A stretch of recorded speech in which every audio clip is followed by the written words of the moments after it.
Listen here, you ghetto trash. First class isn't for food stamp bitches like you. Rebecca Sterling's venomous snarl cuts through Gate 27 like a blade. Without warning, her polished heel slams into Victoria Hayes's designer suitcase, sending black leather exploding across the terminal floor. Victoria freezes. Her black blazer wrinkles as she stares at her scattered belongings. Around them, passengers gasp and reach for phones. Rebecca towers over the mess, blonde hair gleaming under fluorescent lights. Her airline badge catches the glare as she crosses her arms, satisfaction spreading across her face like poison. Maybe next time you'll know your place, Rebecca hisses. Victoria's dark eyes remain steady. No tears, no screaming, just quiet dignity as she kneels to collect her things while strangers watch in horror. This flight attendant just made the biggest mistake of her career. Dallas-Fort Worth International Airport pulses with Tuesday morning energy. Terminal C stretches endlessly, filled with the steady hum of rolling luggage and gate announcements. Business travelers clutch steaming coffee cups while checking phones for last-minute emails. Flight 1847 to Seattle sits at Gate 27, its silver body gleaming under morning sunlight streaming through floor-to-ceiling windows. The Boeing 737 represents millions in corporate partnerships, though most passengers see only another metal tube to carry them across the country. Victoria Hayes moves through this world like she belongs. Her Louboutin heels click confidently across polished marble as she approaches the premium check-in counter. The agent's face brightens with recognition. "Good morning, Miss Hayes. Your usual seat in 2A is ready." Victoria nods graciously, sliding her platinum card across the counter. Her movements are measured, professional. At 38, she carries herself with the quiet authority that comes from boardroom victories and corporate battles won. Behind designer glasses, her eyes scan merger documents on her tablet. Hayes Aerospace Solutions has spent 3 years positioning for this moment. Today's board meeting in Seattle will announce the $500 million partnership that will revolutionize aircraft safety systems. Her phone buzzes constantly. "Victoria, the Times wants a comment on the merger." "Miss Hayes, when can we schedule the investor call?"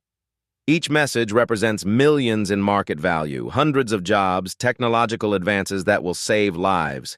She silences the device and focuses on the gate area. Years of business travel have taught her to observe, to read people and situations. The skill that built her empire now scans for potential disruptions to her carefully planned schedule. Across the terminal, Rebecca Sterling adjusts her airline uniform for the 3rd time. 8 years of service have hardened her features into permanent disapproval. Her blonde hair, pulled severely back, frames a face that rarely smiles genuinely. Rebecca watches the first-class boarding area like a guard protecting treasure. In her mind, premium seats belong to certain people, the right people. People who look like her, talk like her, come from her world. She's attended diversity training sessions 6 times. Each mandatory hour felt like punishment, listening to corporate lectures about unconscious bias and inclusive service. The written warnings in her file mean nothing to her. Rules are for other people. Her phone displays social media posts she shares only with close friends, memes about those people taking what they don't deserve, comments about merit and earned success, digital evidence of beliefs she's careful to hide at work. Captain Martinez reviews his flight manifest in the cockpit. 23 years of flying have taught him to spot trouble before it starts. His diverse crew reflects modern aviation, but he knows prejudice still lurks in unexpected places. Sarah Lane, the junior flight attendant, organizes passenger service items with nervous energy. This is only her 2nd month on the job, and she's already learned to navigate Rebecca's moods. The casual racist comments disguised as jokes, the deliberate poor service to certain passengers. Sarah wants to speak up, but she needs this job. Student loans and family obligations keep her silent when she should be brave. The first-class cabin gleams with leather seats and polished fixtures. Each detail costs extra, from the wider armrests to the premium meal service. Rebecca considers herself the guardian of this exclusive space. She's memorized passenger names and profiles, making instant judgments about who belongs. Mr. Thompson, the white investment banker in 1B, receives warm smiles and extra attention. The elderly Korean couple in row 3 gets suspicious glances and minimal service. Today's manifest includes someone named Victoria Hayes in 2A. Rebecca assumes it's another diversity hire or scholarship case. Someone who stumbled into money they didn't earn. The boarding announcement crackles through terminal speakers. We now welcome our premium passengers for Flight 1847 to Seattle. Victoria closes her tablet and stands gracefully. Her briefcase contains presentations that will reshape the industry, but she carries it like any other business traveler. Success hasn't made her arrogant, just confident. She approaches the gate agent with a genuine smile. Years of climbing corporate ladders have taught her that kindness opens more doors than demands. Behind her, other first-class passengers queue politely. They represent America's business elite, tech executives, oil company presidents, pharmaceutical researchers, a cross-section of power and influence heading to Seattle for various corporate purposes. Rebecca watches Victoria approach and her expression hardens. Everything about this woman triggers her prejudices. The expensive clothes that look effortless, the confident stride that suggests belonging, the quiet authority that threatens Rebecca's sense of order. In Rebecca's twisted worldview, success belongs to certain people through birthright and bloodline. Anyone else must have cheated or been given unfair advantages. She's about to act on those toxic beliefs. The stage is set for a confrontation that will destroy one career and elevate another. Neither woman knows it yet, but the next 10 minutes will change everything. The premium boarding announcement echoes through Gate 27 as Victoria Hayes joins the first-class line.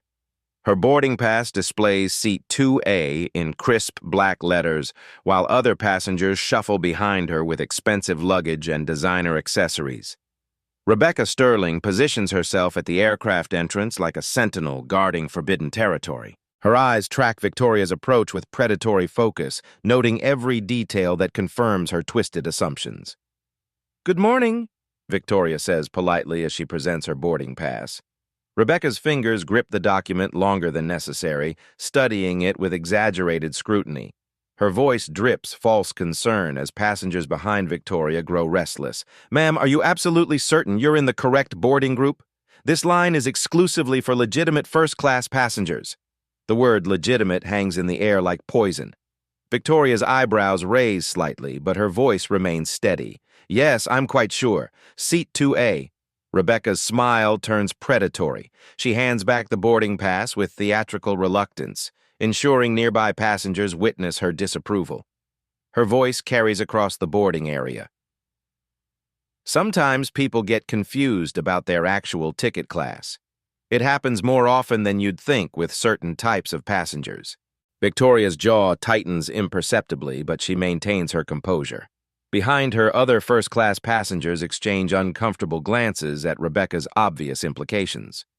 Victoria steps into the aircraft's narrow entrance where overhead bins stretch above premium leather seats. The cabin smells of fresh flowers and expensive cleaning products, a stark contrast to the tension now filling the space. She lifts her black leather suitcase toward the first-class overhead compartment with practiced ease. The bag represents months of travel to aerospace facilities across 3 continents, filled with prototypes that will revolutionize aircraft safety. Rebecca appears beside her like a striking snake, her voice sharp enough to cut glass. "Excuse me, but that absolutely doesn't belong here." Victoria pauses, suitcase halfway to the bin. "I'm sorry?" "These overhead compartments are reserved for legitimate first-class passengers who actually paid full price for their tickets. Perhaps you'd be more comfortable storing your belongings in the rear of the aircraft where your kind typically sits." The racist insult lands like a physical blow. Other passengers stop their boarding routine, sensing drama about to unfold. Victoria's grip tightens on her suitcase handle as whispers ripple through the cabin. "This is my assigned seat, 2A. I have every right to use this storage space." Rebecca's voice rises loud enough for the entire first-class cabin to hear, each word dripping with contempt. "Ma'am, I don't know whose credit card you stole to buy that ticket, but I'm responsible for maintaining order and security on this aircraft. Some people simply don't understand that money can't buy class or breeding." Victoria's boarding pass trembles slightly in her free hand, but her voice remains controlled despite the escalating humiliation. "I'd like to speak with your supervisor immediately." "I am the senior flight attendant on this aircraft," Rebecca snarls, stepping closer until Victoria can smell her cheap perfume mixed with hatred. And I'm telling you that neither you nor your ghetto luggage belongs in first class with decent people. James Thompson, a white investment banker in seat 1B, looks up from his Wall Street Journal with growing alarm. "Excuse me, but this seems completely inappropriate." Rebecca whirls on him with fury, her mask of professionalism completely shattered. "Sir, I'm handling a security situation involving a suspicious passenger. This woman clearly used fraudulent means to obtain her ticket and is now refusing to cooperate with standard verification procedures." "She showed you her boarding pass," Thompson shoots back, his voice carrying the authority of someone accustomed to corporate boardrooms. "What more verification do you need?" Rebecca's response reveals the full depth of her poisonous worldview. "A boarding pass anyone can fake these days. Look at her. Does she really look like someone who can afford $1,800 for a first-class ticket? Please. We both know she's either using welfare money meant for food, or she lifted someone's credit card." The racist implications hang naked in the recycled air. Sarah Lane, the junior flight attendant, watches from the galley with growing horror. Her training manual never prepared her for witnessing such blatant discrimination from a colleague. Without warning, Rebecca's polished shoe connects with Victoria's suitcase in a vicious kick that echoes through the cabin like a gunshot. The expensive leather crashes to the narrow aisle floor with tremendous force, spilling open to reveal business documents, electronic prototypes, and personal items scattered across the aircraft carpet. Gasps echo through the cabin like a wave. A businessman in seat 1C drops his newspaper entirely. The elderly woman in 3A covers her mouth in shock while reaching for her phone. Multiple devices appear in passenger hands like magic, their cameras already recording what's clearly becoming a viral moment. "Maybe next time you'll remember your place and stay in the back where you belong," Rebecca hisses, loud enough for everyone to hear while standing over the scattered belongings like a conquering general. Victoria stares at her scattered belongings in stunned silence. Years of corporate negotiations have prepared her for hostile takeovers and boardroom battles, but not this level of public humiliation and racial hatred. She kneels gracefully to collect her things, maintaining dignity while passengers watch in absolute horror. Her hands shake slightly as she gathers sensitive aerospace documents from the aircraft floor, each piece representing millions in research and development. The cabin falls silent except for the rustling of papers and the soft clicks of phone cameras capturing every moment. Victoria's expensive blazer wrinkles as she crouches, but her movements remain measured and professional despite the degrading circumstances. "This is absolutely unacceptable behavior," declares Thompson, his voice carrying across the cabin. "I've flown first class for 15 years and never witnessed such unprofessional, racist treatment of any passenger." Rebecca's face contorts with rage as she realizes her actions are being questioned by someone she considers her social equal. "Sir, I'm simply following established company protocols for suspicious passengers and potential security threats. This woman's behavior and attitude clearly indicate she doesn't belong in this cabin with respectable travelers." "What suspicious behavior?" demands the elderly woman in 3A, her voice sharp with indignation. "She's been nothing but polite while you've been absolutely horrible." Rebecca's answer strips away any pretense of professional conduct.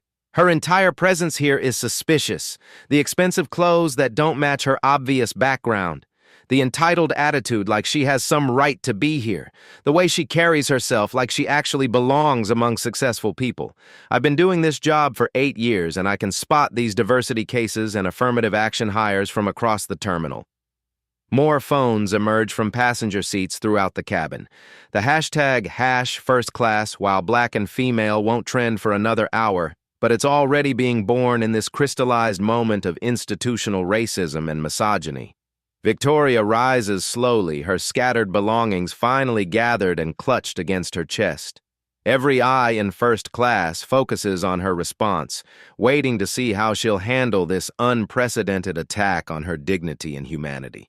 "I purchased this ticket with my own money from my own bank account," she says quietly, her voice carrying the controlled authority of someone accustomed to addressing hostile audiences. "I have every legal and moral right to be here." Rebecca laughs harshly, the sound grating against the cabin's refined atmosphere. "Your own money? Please, we both know how people like you really afford luxury items. Government assistance programs, diversity scholarship funds, maybe identity theft. I've seen every scam in the book during my career. Sarah Lane grips the galley counter until her knuckles turn white, torn between her conscience and her desperate need to keep this job. She knows she should intervene, but fear of Rebecca's retaliation and her own precarious employment status keep her frozen in place. Ma'am, I'm ordering you to move to economy class where you belong, or I'll have airport security physically remove you from this aircraft. Rebecca continues, her voice growing stronger and more authoritative with each inflammatory word. This flight serves important business travelers who pay premium prices for premium service and exclusive environments, not charity cases looking for handouts or trying to live above their station. Victoria's composed facade finally cracks slightly, not with anger, but with profound sadness that this level of hatred still exists in 2024. Her voice remains steady despite the escalating humiliation. I'm not moving anywhere. I paid for this seat legally and I intend to occupy it. Rebecca's face flushes crimson with rage. She reaches for the aircraft phone with theatrical urgency, ensuring every passenger witnesses her authority being exercised. Security to gate 27 immediately. Code yellow. We have a highly disruptive passenger refusing to comply with direct crew instructions. Possible credit card fraud involving unauthorized first-class ticket purchase. Request immediate law enforcement assistance for potential identity theft and threatening behavior. The fabricated emergency spreads through the cabin like wildfire. Passengers exchange shocked glances while continuing to document everything with their phones. The elderly woman in 3A shakes her head in disgust while typing furiously on her device. Captain Martinez's voice crackles through the intercom, professional but strained. Ladies and gentlemen, we're experiencing an operational delay while our crew addresses a passenger service issue. We appreciate your patience and will update you shortly. Heavy footsteps echo from the jet bridge as two airport security officers approach the aircraft entrance. Officer Rodriguez, a seasoned professional with 20 years of experience, enters first with his partner, Officer Williams, close behind. Their radios crackle with constant chatter as they assess the tense situation. What seems to be the problem here? Rodriguez asks, his trained eyes immediately assessing the tension-filled cabin atmosphere. Rebecca launches into a rehearsed narrative with practiced victimization, her voice trembling with false emotion. Officers, this passenger has been extremely aggressive and non-compliant since boarding. She's using what appears to be a fraudulent first-class ticket and became physically violent when I attempted to verify her documentation according to standard security protocols mandated by federal aviation regulations. Rodriguez looks at Victoria, who sits quietly in seat 2A with her belongings neatly arranged beside her. Her calm demeanor contrasts sharply with Rebecca's agitated state and wild accusations. Ma'am, may I see your identification and boarding documents, please? Victoria produces her driver's license and boarding pass without hesitation. Her movements are measured and cooperative, clearly familiar with professional interactions and law enforcement procedures. Victoria Hayes, seat 2A, Rodriguez reads aloud, examining the documents carefully. Everything appears to be in perfect order here. Rebecca interrupts desperately, sensing her carefully constructed narrative beginning to crumble around her. Sir, appearances can be extremely deceiving in cases like this. I've observed multiple suspicious behavior patterns completely consistent with identity theft, credit card fraud, and aggressive criminal activity. The expensive clothing that doesn't match her obvious socioeconomic background, the entitled attitude when confronted with legitimate questions, the absolute refusal to accept appropriate seating arrangements. These are classic textbook indicators of sophisticated criminal activity and potential terrorist threats. Officer Williams examines Victoria's documents more closely, his expression growing increasingly skeptical of Rebecca's increasingly wild claims. Ma'am, these documents appear completely legitimate and properly issued. What specific suspicious behavior did you personally observe that would indicate criminal activity? Her entire presence here is inherently suspicious, Rebecca insists, her voice rising to near hysteria as she realizes her authority is being questioned. Look at her carefully. Does she really look like someone who legitimately belongs in first-class accommodations? The way she talks, the way she carries herself, the expensive accessories, it's all an elaborate performance. These people always try to scam their way into luxury situations far above their natural station in life. James Thompson stands up from his seat, his corporate authority radiating through his expensive suit and commanding presence. Officers, I've personally witnessed this entire disgraceful incident from beginning to end. This flight attendant has been systematically racially harassing this innocent passenger from the very moment she boarded this aircraft. The woman has done absolutely nothing wrong except exist while black. Sir, please remain seated and uninvolved, Rebecca snaps at Thompson with increasing desperation. This situation absolutely doesn't concern uninformed passengers. Blatant racism and systematic discrimination concern every decent human being. Thompson fires back with righteous anger. Your behavior has been absolutely disgusting and completely unprofessional.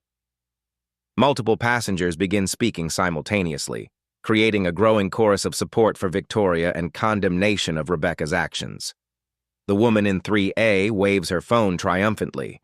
I've recorded absolutely everything on video. This attendant deliberately kicked her expensive luggage and repeatedly called her ghetto, trash, and welfare queen.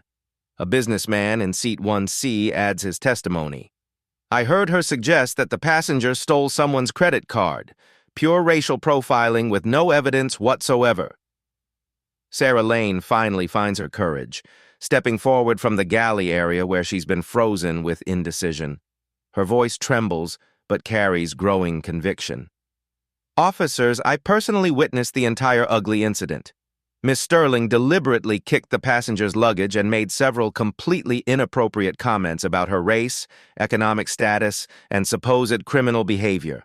Rebecca whirls on her colleague with absolute fury, realizing her support system is crumbling.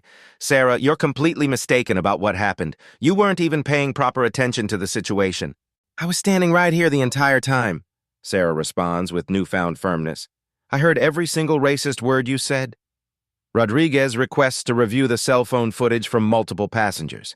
The videos clearly show Rebecca's aggressive behavior, the deliberate suitcase kick, and her escalating verbal abuse. Her racist comments echo clearly through the audio recordings.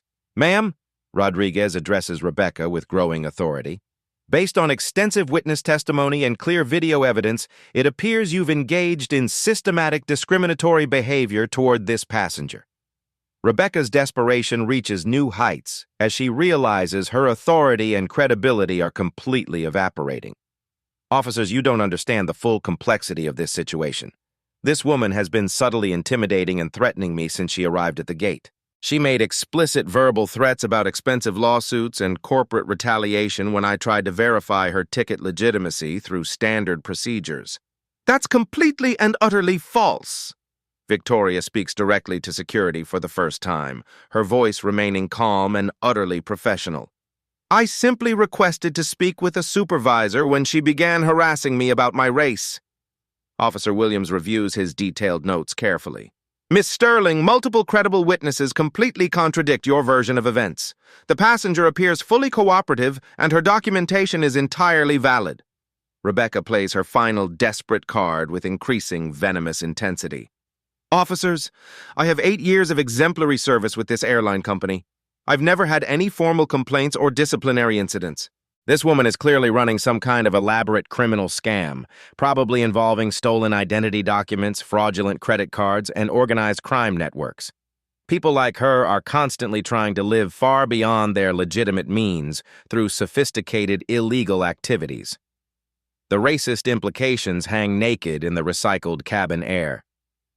Rodriguez's expression hardens visibly as he recognizes the blatantly discriminatory language and unfounded accusations. Ma'am, your comments appear to be based entirely on racial assumptions rather than any legitimate security concerns or observable evidence. Victoria's phone buzzes insistently with multiple incoming calls. The screen repeatedly displays Hayes Aerospace, board meeting, and Delta Airlines emergency, but she professionally silences each call to avoid escalating the already volatile situation further. Rebecca notices the intense phone activity and seizes on it with renewed desperation. See that suspicious behavior? She's probably coordinating with criminal accomplices right now. Drug dealers, identity thieves, and professional scammers always work in sophisticated, organized networks. I absolutely guarantee that if you thoroughly search her belongings, you'll find concrete evidence of extensive illegal activity. That's more than enough unfounded accusations, Rodriguez states with firm authority. You're making serious criminal allegations without providing any supporting evidence whatsoever. Captain Martinez appears in the cabin doorway, his pilot's uniform commanding immediate respect from everyone present. His expression shows barely controlled professional anger as he surveys the complete chaos disrupting his aircraft. What's the current status here, officers? Captain, we have a clear-cut discrimination complaint against your flight attendant, Rodriguez explains professionally. Multiple credible witnesses and extensive video evidence strongly support the passenger's version of events. Martinez's jaw tightens visibly as he looks directly at Rebecca with disappointment and anger. Miss Sterling, please step off this aircraft immediately. You're suspended from all duties pending a comprehensive investigation. Rebecca's carefully constructed world begins collapsing catastrophically around her. Captain, you absolutely cannot believe these people over a loyal employee with years of dedicated service. I was protecting the airline's reputation and first-class integrity according to company standards. Victoria's phone erupts with an urgent ringtone that cuts through the cabin tension like a blade. The caller ID flashes across her screen in bold letters. Delta Airlines Board of Directors. She glances at Captain Martinez apologetically. I'm sorry, but I really need to take this call. It's regarding today's board meeting. Martinez nods while Rebecca watches with growing confusion. Victoria answers with her characteristic professional composure. Good morning, Richard. Yes, I'm actually on the aircraft now, but we're experiencing some delays. Her voice carries the natural authority of someone accustomed to addressing corporate executives. Passengers lean forward slightly, sensing something significant unfolding. The merger announcement is still scheduled for 2 o'clock Pacific time. Hayes Aerospace has everything prepared for the partnership reveal. Captain Martinez freezes mid-conversation with security officers. The name Hayes Aerospace triggers immediate recognition in his aviation-trained mind. His eyes widen as pieces begin connecting. No changes to the $500 million contract structure. We'll proceed as planned once I reach Seattle. Rebecca's face contorts with confusion as she processes Victoria's words. $500 million? Contract structure? Her racist assumptions begin cracking against this unexpected reality. Martinez pulls out his phone with trembling fingers, quickly searching Victoria Hayes Aerospace. The results appear instantly, causing his face to drain of all color. Forbes magazine, Victoria Hayes named CEO of the Year for revolutionary aircraft safety innovation. Business Weekly, Hayes Aerospace signs historic $500 million partnership with major airlines. Aviation Today, Victoria Hayes, the visionary leader transforming flight safety standards. The search results paint a picture that shatters Rebecca's entire worldview. Photo after photo shows Victoria in boardrooms accepting industry awards, shaking hands with government officials and airline executives. Richard, please assure the board that today's announcement will position Delta as the industry leader in next-generation safety technology, Victoria continues, oblivious to the growing recognition around her. Martinez approaches Victoria's seat with newfound respect and barely concealed panic. His pilot training never prepared him for discovering he's been witnessing the harassment of one of the aviation industry's most powerful figures. Miss Hayes, he interrupts gently. I need to speak with you immediately. Victoria pauses her conversation. Richard, let me call you back in 5 minutes. We're resolving the delay situation now. She hangs up and looks at Martinez with polite inquiry. Yes, Captain? Ma'am, I owe you a profound apology. I had no idea who you were when this situation began. Rebecca steps closer, desperately trying to understand the sudden shift in dynamics. Captain, what's happening here? Martinez turns to her with barely controlled fury. Miss Sterling, do you have any idea who you just assaulted? I don't know what you mean, Rebecca stammers, though her confidence is visibly cracking. This is Victoria Hayes, CEO of Hayes Aerospace Solutions, the company that supplies critical safety components for our entire fleet. The words hit Rebecca like physical blows. Her phone appears in her shaking hands as she frantically searches Victoria's name. The Google results load slowly, each headline demolishing another piece of her racist assumptions. Aerospace CEO Victoria Hayes revolutionizes industry safety standards. Hayes Industries, the $2.30 billion empire built on innovation. Victoria Hayes joins Delta Airlines Advisory Board for Diversity and Excellence. Rebecca's face cycles through confusion, disbelief, and growing horror as she realizes the magnitude of her mistake. This isn't some welfare queen or diversity hire. This is one of the most powerful women in aviation. But she can't be, Rebecca whispers, her worldview crumbling in real time. James Thompson stands up with a knowing smile.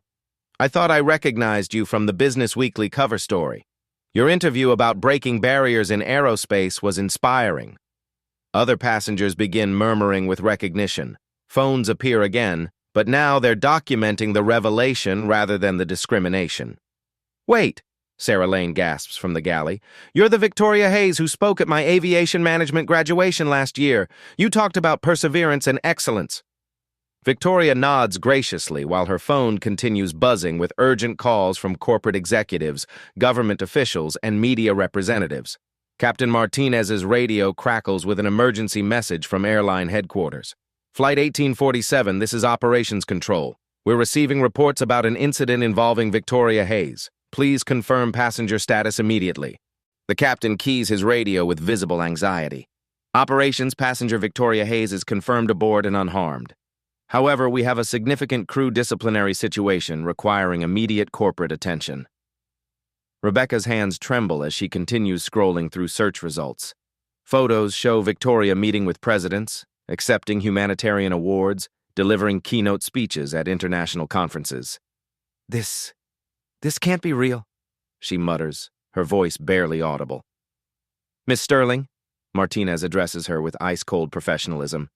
You just racially harassed and physically assaulted one of our most important business partners, someone whose company holds contracts worth hundreds of millions of dollars with this airline.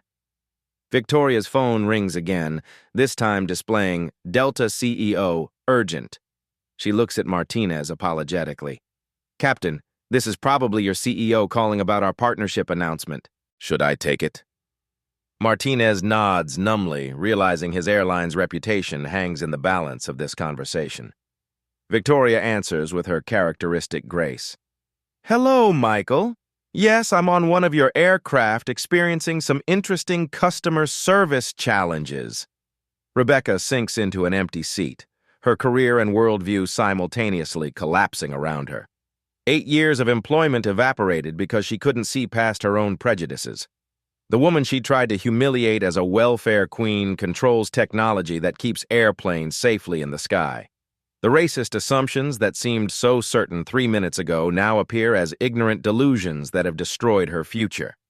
Victoria continues her conversation with the airline CEO while Rebecca stares at her phone screen, finally understanding the magnitude of her catastrophic mistake. Rebecca's world continues collapsing as Victoria's phone conversation with the airline CEO becomes audible throughout the first-class cabin. Her voice remains professionally cordial despite the circumstances. Michael, I understand your concern about the partnership announcement, but I think we need to address some systemic issues within your customer service training first. The CEO's panicked voice leaks through the phone speaker. Miss Hayes, please tell me our crew didn't actually assault you. The video footage is already going viral across social media platforms. Victoria glances at Rebecca, who sits frozen in an empty seat with her face buried in trembling hands. I'm afraid the situation was quite serious, Michael. Your employee made multiple racist comments and physically kicked my luggage while making assumptions about my economic status and right to fly first class. Captain Martinez approaches Rebecca with grim authority. Miss Sterling, remove your wings and surrender your employee identification immediately. You're terminated effectively at this moment. Rebecca's head snaps up, tears streaming down her face as reality crashes over her. Captain, please, I made a mistake. I didn't know who she was. That's exactly the problem, Martinez responds coldly. A passenger's identity shouldn't matter for basic human dignity and professional service. Victoria addresses the CEO while watching Rebecca's breakdown with a mixture of sadness and resolve. Michael, the concerning part isn't that your employee didn't recognize me. It's that she felt comfortable treating any passenger this way based purely on racial assumptions. Rebecca desperately fumbles with her uniform, removing her wings pin with shaking fingers. 8 years of airline service ending in the most humiliating circumstances possible. Her hands shake so violently she drops the pin twice before successfully handing it to Martinez. Officer Rodriguez approaches with his incident report tablet. Miss Hayes, we'll need your statement for our official documentation. Multiple passengers have provided video evidence supporting your account. Of course, officer, I want to ensure this incident is properly documented to prevent future occurrences. Rebecca's voice cracks as she makes one final desperate plea. Miss Hayes, I'm so sorry. I had no idea who you were. Please, I have children to support. This job is everything to me. Victoria turns to face Rebecca directly, her expression showing disappointment rather than anger. Miss Sterling, the issue isn't that you didn't know who I was. The issue is that you treated a fellow human being with such cruelty based on nothing but racial prejudice. But I'm not racist, Rebecca protests weakly. I made assumptions. I was having a bad day. Racism isn't just burning crosses and using slurs, Victoria responds with quiet authority. It's assuming a black woman in first class must have stolen her ticket. It's kicking someone's luggage because you don't think they belong in your space. Sarah Lane approaches with Rebecca's personal belongings from the crew area. Her voice carries newfound strength after witnessing this transformative moment. Rebecca, I've watched you treat passengers of color differently for months. Today, you finally went too far. Captain Martinez's radio crackles with another urgent message from airline operations. Flight 1847 Corporate Security is en route to escort the terminated employee. Please prepare for immediate departure once the situation is resolved. Victoria's phone rings again, this time showing Hayes Aerospace, Legal Department. She glances at the caller ID with slight concern. Excuse me, this is probably about the merger announcement, but they might be calling about potential legal action regarding this incident. Rebecca's face goes white as she realizes the legal implications of assaulting a major corporate CEO. Legal action, please, Miss Hayes. I'll do anything to make this right. Victoria answers her legal team's call while maintaining eye contact with Rebecca. Jennifer, yes, I'm aware the incident is trending on social media. Have we considered our response strategy? James Thompson leans forward from his seat. Miss Hayes, I'd be happy to provide witness testimony if you pursue legal action. What happened here was absolutely unacceptable. Multiple passengers nod in agreement, their phones still recording the aftermath of Rebecca's career destruction. Victoria concludes her legal call and addresses Rebecca one final time. Miss Sterling, I hope you use this experience to examine your unconscious biases and grow as a person. Everyone deserves basic dignity regardless of their race or perceived economic status. Corporate security officers board the aircraft, their professional demeanor contrasting sharply with Rebecca's emotional breakdown. She gathers her belongings while passengers watch in silence. Miss Sterling, please come with us, the lead security officer requests. Human Resources needs to conduct an exit interview immediately. Rebecca walks past Victoria's seat one final time, her voice barely a whisper. I'm truly sorry for what I did to you. Victoria nods graciously. I accept your apology, but the real work happens when you examine why you made those assumptions in the first place. As Rebecca is escorted off the aircraft, spontaneous applause erupts throughout the first-class cabin. Victoria raises her hand gently to quiet the celebration. Thank you, but this isn't about celebrating someone's downfall. It's about creating accountability for discriminatory behavior. Captain Martinez announces over the intercom, Ladies and gentlemen, we apologize for the delay. We'll be departing momentarily with our new lead flight attendant, Sarah Lane. The aircraft door closes with finality, sealing Rebecca's fate while opening new possibilities for systemic change within the airline industry. 3 hours after takeoff, Victoria's phone buzzes with urgent notifications as the airline's corporate crisis unfolds in real time. The hashtag #FirstClass, while black and female, has exploded across social media platforms, generating millions of views and thousands of comments demanding accountability. Miss Hayes, Captain Martinez announces over the intercom, we have the airline CEO on priority communication requesting to speak with you directly. Victoria accepts the call while passengers listen intently. The CEO's voice carries barely controlled panic as he addresses the expanding public relations disaster. Victoria, I've just finished watching the video footage. Rebecca Sterling has been terminated immediately, but we need to discuss comprehensive remedial measures. The board is demanding emergency action. Michael, termination is just the beginning. We need systemic reform to address the cultural issues that allowed this incident to occur. Within hours of landing in Seattle, major news networks pick up the story. CNN's breaking news banner reads, "Aerospace CEO racially profiled on airline, employee fired." Fox News runs continuous coverage with the headline, "Viral video shows shocking airline discrimination." Victoria's legal team, led by civil rights attorney Jennifer Morrison, files a federal discrimination lawsuit within 48 hours.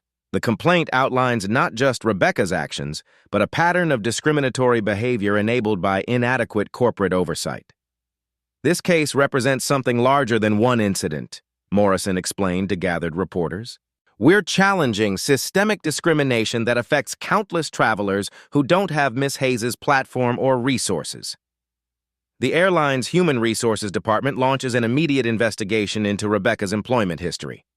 Corporate investigator David Brooks reviews 8 years of personnel files, uncovering a disturbing pattern previously overlooked. 17 formal complaints from passengers of color describing rude service and discriminatory treatment. Multiple diversity training sessions marked as reluctantly attended, with minimal participation scores. Social media posts from Rebecca's personal accounts revealing racist beliefs she thought were private. "How did we miss this pattern?" CEO Michael Thompson asks during an emergency board meeting. "We have clear evidence of ongoing discrimination spanning multiple years." The investigation expands to include Rebecca's immediate supervisors and the crew scheduling department. Internal emails reveal concerning communications about passenger assignments and crew preferences for certain routes with specific passenger demographics. Sarah Lane, now promoted to senior flight attendant, provides testimony about Rebecca's behavior during their shared flights. She consistently provided inferior service to passengers of color. "I witnessed multiple microaggressions that I should have reported." Corporate Diversity Officer Dr. Patricia Williams reviews the airline's training programs with growing alarm. "Our current diversity education is clearly inadequate. Employees like Rebecca completed required sessions while retaining deeply problematic attitudes." Local news stations in Dallas investigate Rebecca's background, discovering her involvement with several online groups promoting racial superiority ideologies. Screenshots of her social media activity reveal years of racist commentary disguised as political opinion. These posts show a pattern of racial animus that should have been detected during employee monitoring, explains legal analyst Robert Martinez on national television. The viral video reaches international audiences, sparking conversations about discrimination in commercial aviation across multiple countries.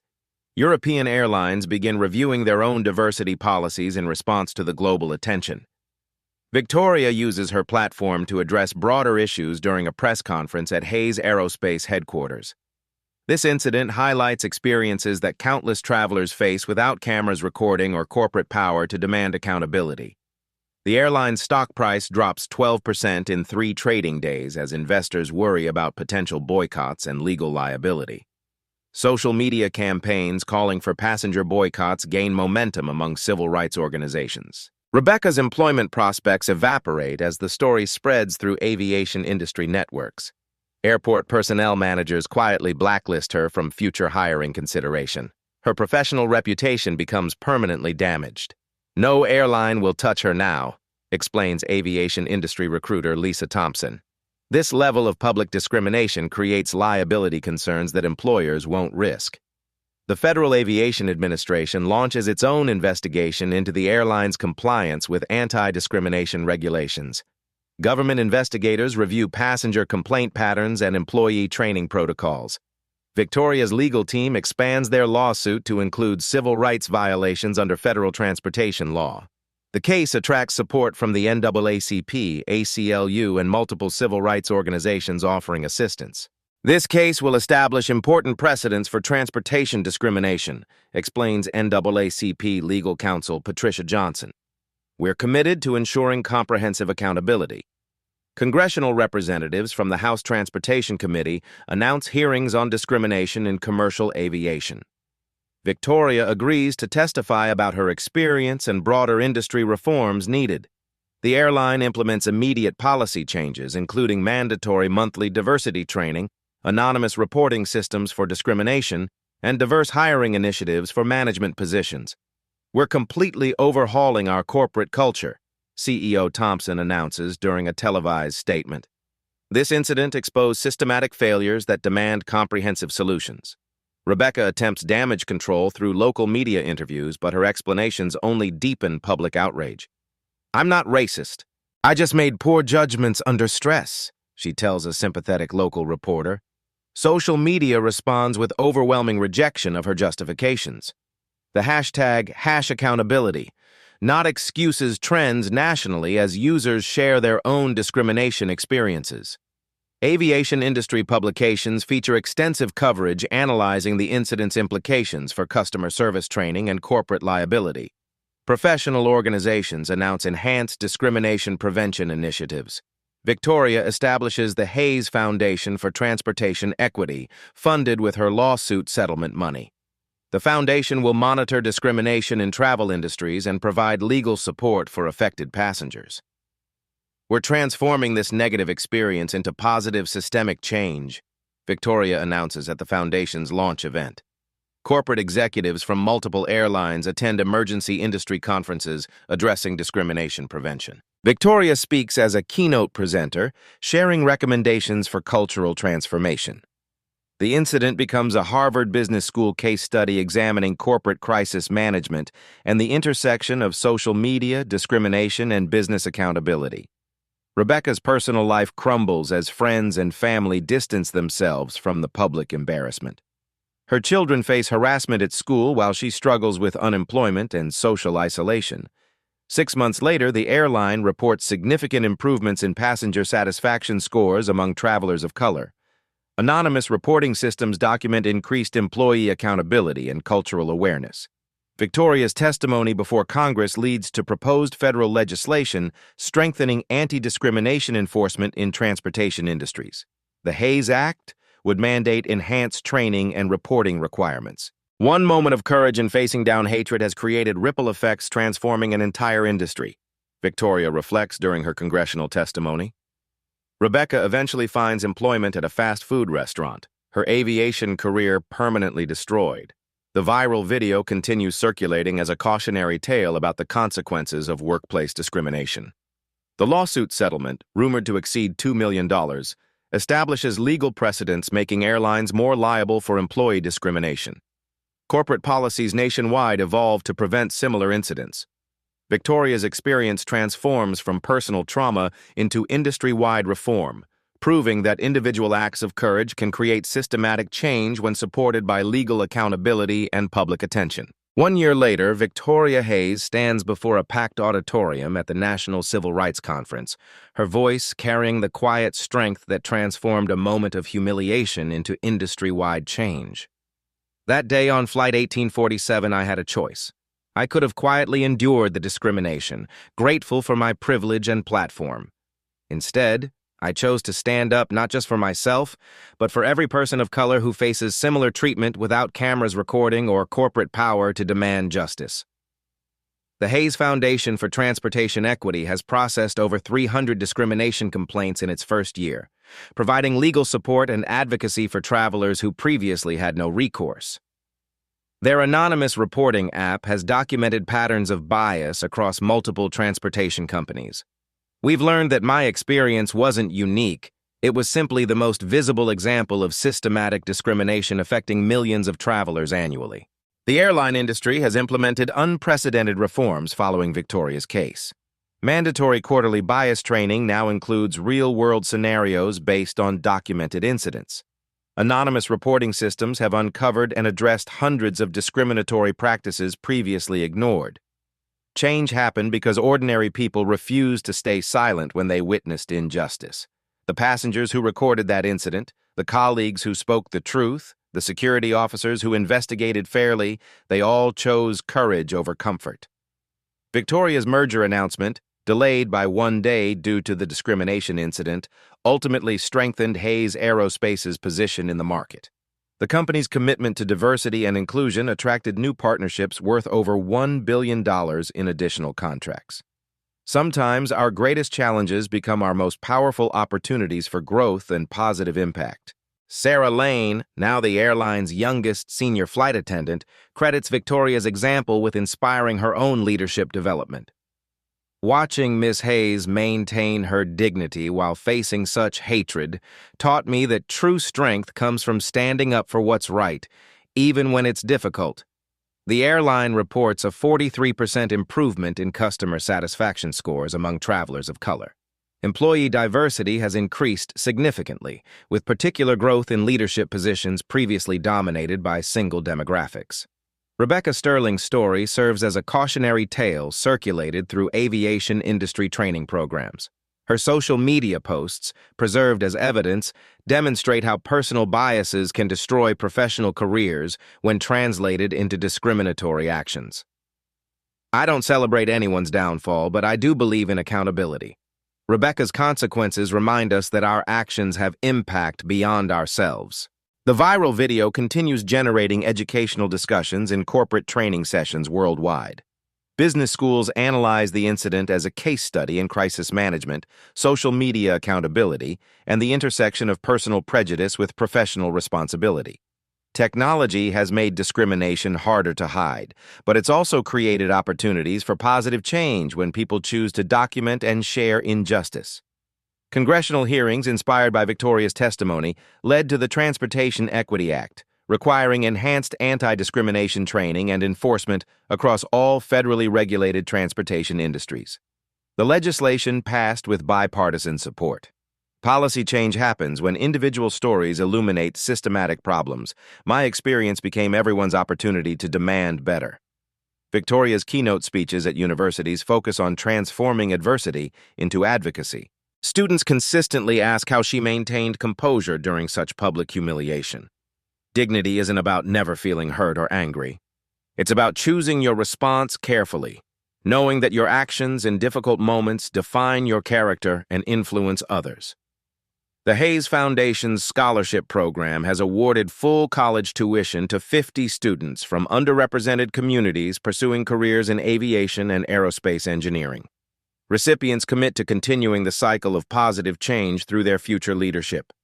Every young person who enters these industries with values of equality and inclusion represents progress toward the world we want to create.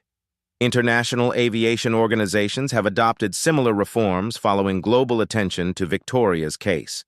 The incident sparked conversations about discrimination in transportation systems across multiple countries and cultures. Justice isn't just an American value, it's a human value that transcends borders and brings people together around shared principles. Victoria's reflection on that transformative day remains grounded in hope rather than bitterness. I learned that one person's hatred, when met with community support and institutional accountability, can become the catalyst for widespread positive change. Today, she travels frequently for business, often recognizing flight attendants who approach her with gratitude for inspiring industry reforms. Miss Hayes, thank you for making our workplace better for everyone. That day, I thought I was just trying to get to a board meeting. I had no idea I was helping to reshape an entire industry's approach to equality and justice. As Victoria concludes her speech, the audience rises in sustained applause. Her story continues inspiring individuals to transform personal challenges into community progress. Share this story if you believe everyone deserves dignity regardless of their race, gender, or economic status. Follow our foundation's work as we continue fighting discrimination in all its forms. Comment below about times you've witnessed or experienced similar treatment. The final message appears on screen as Victoria's image fades. In a world where you can be anything, choose to be someone who stands up for justice. What would you have done if you witnessed this discrimination? How will you use your voice and privilege to protect others?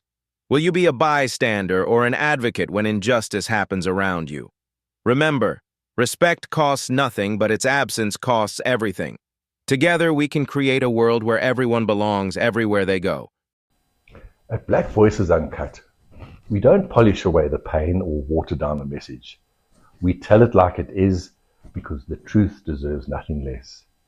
If today's story spoke to you, click like, join the conversation in the comments, and subscribe so you'll be here for the next Uncut Voice.